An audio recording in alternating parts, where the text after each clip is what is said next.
Do not adjust your set. We're in control and ready for science. It's Sci Friday on SkyWatch TV. Welcome. I'm Derek Gilbert, and joining me in studio, the SkyWatch TV science editor, my best friend, my wife, Sharon K. Gilbert. Hi, honey. Sweetheart. Oh, once again, we slay us. Honestly, these poor people, they start watching and they have no idea the jokes that we've told before we even start this thing. Derek's making up medical conditions over here. Yeah. But anyway. Well, as it seems every week there's something else that comes out that is just paradigm shifting in the world of science. Oh, yeah. But of course, implications on how it affects the definition of what is human, and of course that has also theological and spiritual implications. And we, as believers, we have to look at that, especially as parents and grandparents, because if it doesn't affect us today, I'm telling you, it will affect our kids and our grandkids, especially something that's taking place today in the UK. There are scientists and other experts who are meeting to decide whether or not it will be legal to continue gene editing in embryos. Right now there are 30 embryo lines that they're allowed to work on, but the scientists want access to more than just this set of genes. They want access to other genes. There are genes that are very important in the development of a fetus as it's growing. And the sad truth is that many women experience very early miscarriage, sometimes so early they didn't even know they were pregnant. And when I was studying biology and embryology at IU, one of the things that as a Christian I took away was the miracle that anybody's born, because there are so many millions of steps that have to take place from implantation on that eventually ends in the birth of a healthy child. So many things can go wrong along the way, and in this day and age we find that way too many kids are born with birth defects. We're seeing a rise in autism. We're seeing almost a rise in infertility and in miscarriage. So what's going on? Because of that, I can understand why these scientists want to learn more about the embryology and what genes are most important in moving from that fertilized cell stage to a child that's about to be born. That's why they want to study it. But the problem is when you can edit genes in the embryo stage, it also opens the door to designer babies. Yeah. You're talking changes in the germline, which no, can not just germline. We're talking about changes in an embryo that's already fertilized and implanted, and they go in and oh, I'm sorry, Mr. and Mrs. Jones, you wanted a blue-eyed baby, but it's the boy you wanted, and he's going to be probably 6 feet tall according to our genetic profile, but he is going to have brown eyes. Sorry about that. Well, can you change it so it's blue? Can you, well, yes, we can. For an additional fee, we'd be happy to do that and give you the perfect baby you want. This raises a lot of ethical questions, of course, but it also raises some really strange questions about, for example, the homosexual movement, and movement's not the right word, maybe homosexual activists have argued for many years that their lifestyle choices are genetic in origin. And of course they have not just homosexuals, but also transgender people are more prone to certain life-threatening behaviors than the rest of the population. If those conditions are in fact genetic and can be corrected in the womb, or can be corrected rather in the embryonic stage at the genetic level, what does that mean? Would that community embrace these technologies? Well, in the first place, and I may be ranging really far afield here. You really are, because in the first place, there's no proof that it's genetic. Well, that's true. I know that. There are a lot of assumptions made. That's true. There's no really defendable proof, reproducible proof that shows a definite genetic component to the choice made to be homosexual or transgender or whatever, because we're seeing a real spectrum of life choices now. That's free will as far as I'm concerned. That is your choice. And that's how God created us all. Exactly.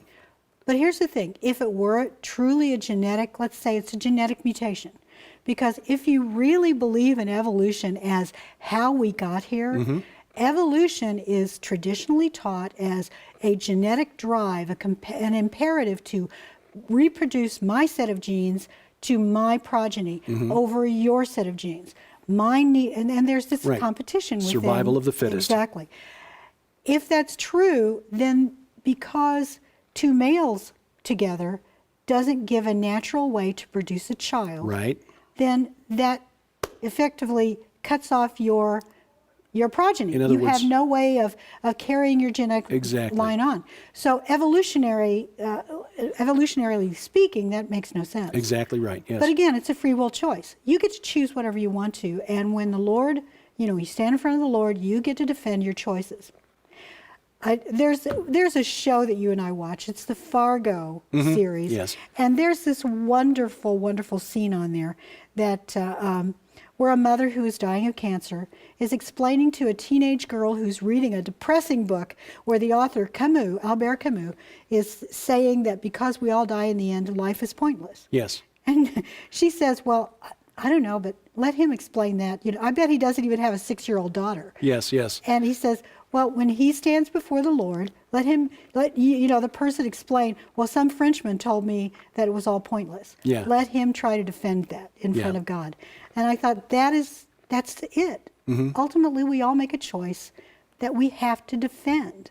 Yeah. Whether we believe we're going to defend it or not, the truth is you will, at one point, bow your knee to Jesus Christ, and you're going to have to explain why you made those choices. Amen. So make them count. But evolutionarily speaking, it makes no sense. Correct. But if someone were to come along and say, I have done the research, it's been reproduced in a dozen labs, we have found over and over again, this gene always leads to a homosexual choice, then there may come a point where some parent will say, I don't want that gene in there, can you fix it? Or, you know what, there are more opportunities in life today if you choose homosexuality.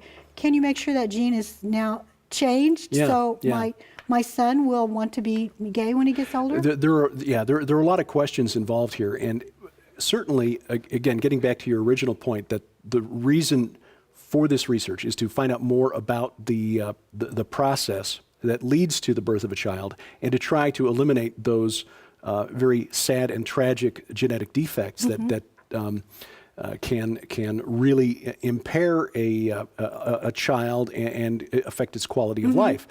But at what point on that slope do you stop and say, okay, we will draw a line here and thus far and no farther? We will only try to correct genetic defects before we get to the point, as you said, of creating designer babies. I know. Yes, that will never stop. Right. That will never stop because scientists are by nature curious individuals. Right. And if they can do a thing, they will do a thing. And if we are basing our morality on the ick factor, the point at which it makes us feel queasy, that goalpost will always move. It will always because move forward. we just look at the changes that have taken place in our society regarding how we consider different lifestyle choices over the past 10 years. Things have radically changed. Unless we have an unchanging source of morality, in other words, the God who created all of us, Yahweh, the God of the Bible, who established his code of morality and has preserved it for us through 35 centuries, unless we base our decisions about right and wrong on that, then we will always find the goalposts shifting, and every man does what's right in his own eyes, as we keep reading in the book of Judges in the Old Testament. And that leads to some really frightening conclusions, because in his own eyes, Adolf Hitler was a righteous man. Yes, in his own eyes he was. Right. So who do you want making decisions about your children and your children's children? Well, I don't know, but there's another story that relates to this story from the UK, which is that the disclosure in the United States this past week that here in U.S. research farms, human-animal chimeras are being gestated. Now, officially, they're telling us that they're not allowing them to gestate beyond about 28 days, very early stages of the embryonic development, because they want to see how they can have these animals develop with human organs. I Yeah. guess that's ultimately the goal, they say. That's the stated goal. And the National Institutes of Health last September said we're not going to finance any of this because of concerns about the cognition of these created chimeras. Yes. If the stem cells start developing human brain cells, Yes. there could be issues. And that raises all kinds, not just moral questions, but legal questions. There are so many questions for me with regard to this. One of the claims is that if we could just have a whole breed of pigs that have human hearts, then we would have a human tissue heart to transplant. Well, that's not fair to that pig. No. And I'm no. not even sure it's fair to the recipient of the transplant. It could be that that's not a 100% human heart, and there may be, even if all you do is look at the kosher aspect of it, I can't imagine that anyone who believes that pork is not allowed in his Yes. or her religion, they're going to say no to that, but you may not be told. Yeah. You Yeah. know, but we're going to get eventually. That's all. I believe that this is all an excuse to get into actual designer species of various kinds. Let's cross the species. God himself put a barrier in between that you don't naturally combine these species together. We want to force them together, and the only way to find out what will work is to experiment. Exactly. Trial and error. Yeah, and if you use a medical reason, then you can get a lot of things accomplished. When if you actually went in and said, we're just curious and we just want to see if we can actually get a horse and a man combination. Create a we centaur. want to create a centaur. We need more centaurs in this world. It's hard to say, but again, scientists, we are Yeah. curious individuals, and if we find a technology that allows us to do a thing, we probably will do that thing. And then the next thing that comes along after it. Yeah. Well, again, just the boundaries of what is possible for science, again, keeps moving further and further in front of us. It's coming at us faster than we can develop ethics and morals and answer questions that these new technologies are raising. It's coming far faster than legislators can imagine. I started reading a book last night that we just got, and it's actually a geopolitical book. It's looking at the possibilities of terror attacks in the next 10 to 20 years and how legislators and people who are in charge of Department of Homeland Security and the various intelligence agencies have in the past allowed things to happen they weren't prepared for, lacked the imagination to plan ahead. The writer of this is actually the House of Representatives, head of the Homeland Security Committee. Okay. So this is a gentleman who has experience in this. He deals with this every day. And the very first scenario he writes about, I read and I thought, I'm sorry, but you apparently lack the imagination to put yourself technologically 10 years in advance, because he said it in the year 2026 and we're still texting on phones. Oh, okay. No. No. That's going to disappear Right. in the next 5 years. Yeah. 10 years from now, who knows what we'll be doing to communicate with each other. But that's how he had the terrorists connecting. He had drones allowed to fly into a public space. Drone laws are about to change because they have to. Yeah. And that's one of the stories I wanted to talk about today, how drones are invading our backyards. And you and I, if a drone would have flown over our backyard when Nicole was back there with her friends and a pool, not that we had a pool, we had baby pools, but if they were back there in their swimsuits, we'd be out there shooting it down if we had a gun, if the police refused to respond to it. Well, and there was a case not long ago, last year in Kentucky, where a farmer who did have a pool in the backyard and a teenage daughter who had some friends over, and they were in the pool wearing their swimsuits, and a drone was spotted flying and hovering overhead. And it was a drone with a camera. With a camera. Well, the gentleman did what a good father would do, and he took his shotgun out and blasted it out of the sky. 10 minutes later, the owner of the drone drove up and said, "Hey, you owe me." And the father said, essentially, take one more step onto my property, and I'm going to shoot something else today. But while most of us would assume that because their privacy was violated, that the gentleman was correct in doing what he did, but instead he is being prosecuted for vandalism, essentially. He's also being sued by the drone owner for $1,200, which Right. I assume is the cost of the drone. We're going to see more and more of that, and because the federal government, the FAA, which we would all think would be regulating all over this, but they're not. yet. In 2012, they were tasked by the federal government, by the president's office. We need regulations for drone traffic. They still haven't released anything. It's 2016, 4 years later, and we still don't have any kind of laws or regulations in place.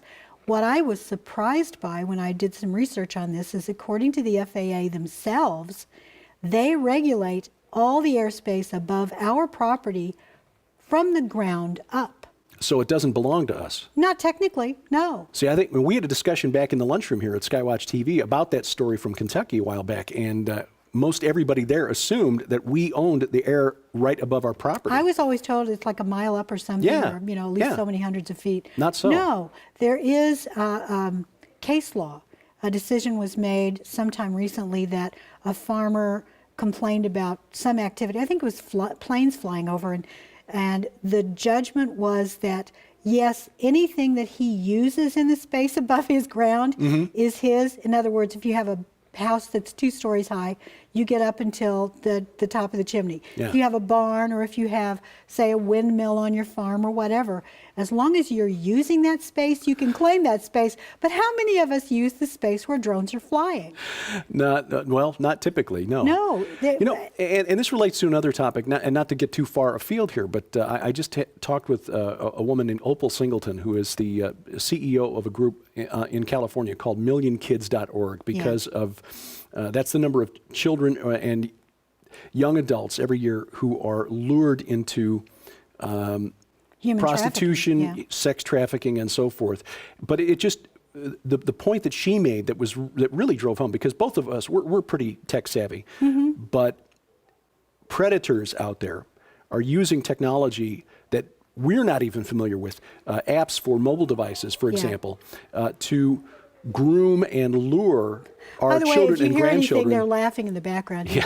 We have no control over this place. Children and grandchildren into shame-based behavior in order to pull them into basically destroying their lives.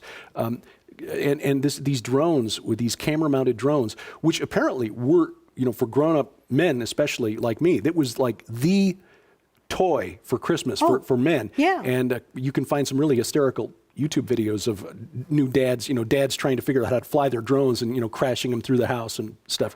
But they're affordable now for many, many people. They've got high-def cameras mounted to them in many cases.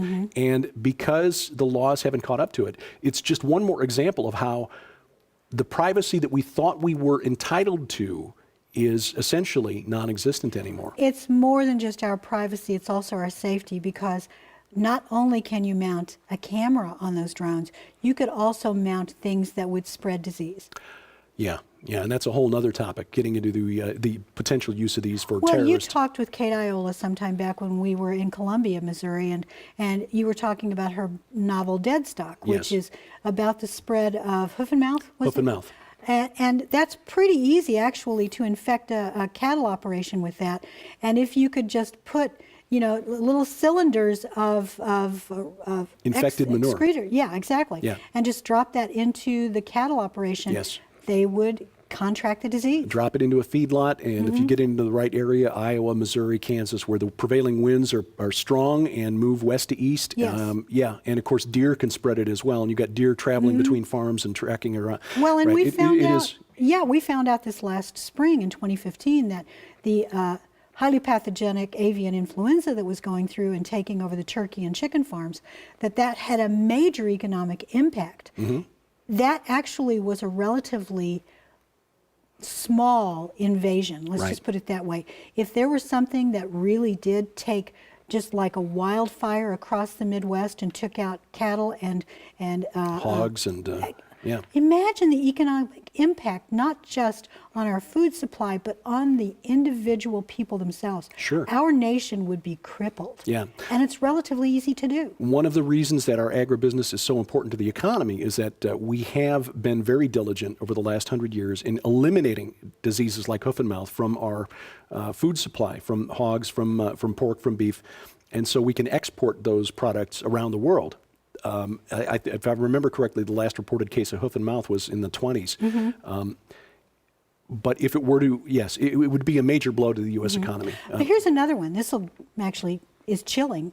But if you could mount a gas canister underneath, because some of these drones are pretty good size, that's something that you could remotely activate so that it triggered the release of the what was inside the container. You could aerosolize, and trust me, there is aerosolized smallpox in existence, in freezers, in Russia, and I believe they even have it here in the United States.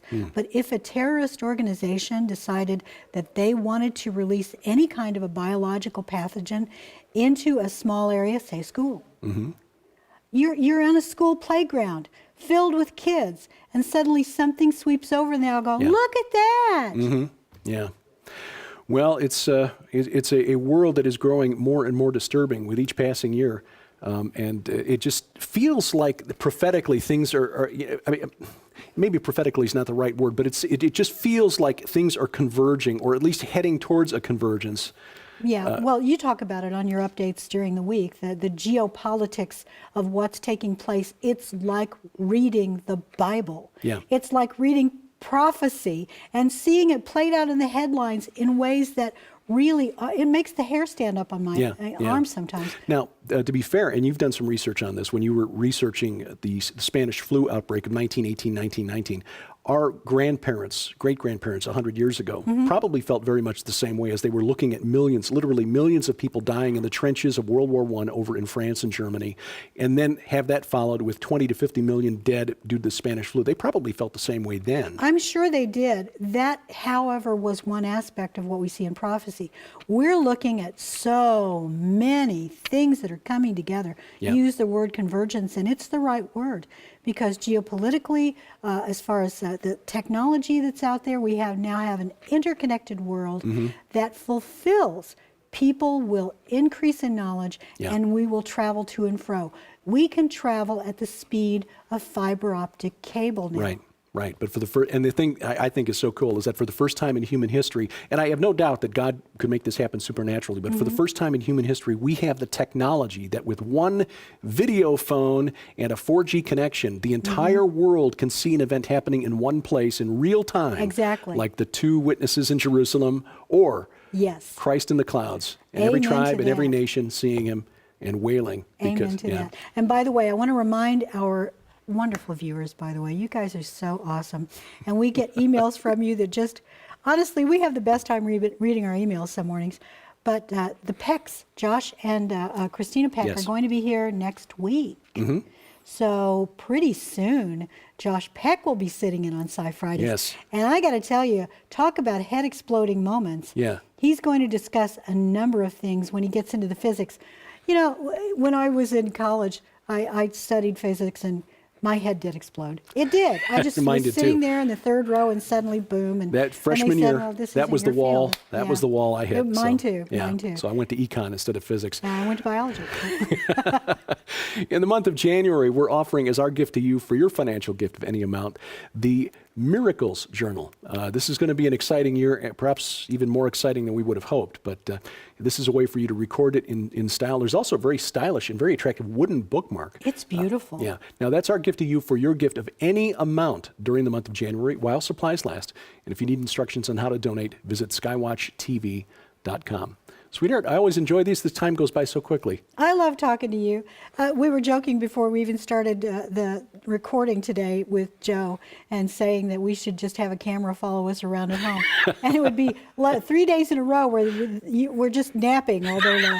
But the truth is that you and I talk like this all day. Yes. And I praise God every day that I get to be married to you, to the person who is my best friend and the most like me in this world, and that the two of us get to share those things back and forth. Yeah. So, every day's absolutely after awesome. 18 years, you're still the most interesting person I know. And right back at you. Yeah. I love you, honey. I love you, sweetheart. And you're cute to boot. Well, we thank you for watching. Pray you have a blessed They're all weekend. throwing up now. Exactly right. For Sharon Gilbert, I'm Derek Gilbert, and this is SkyWatch TV.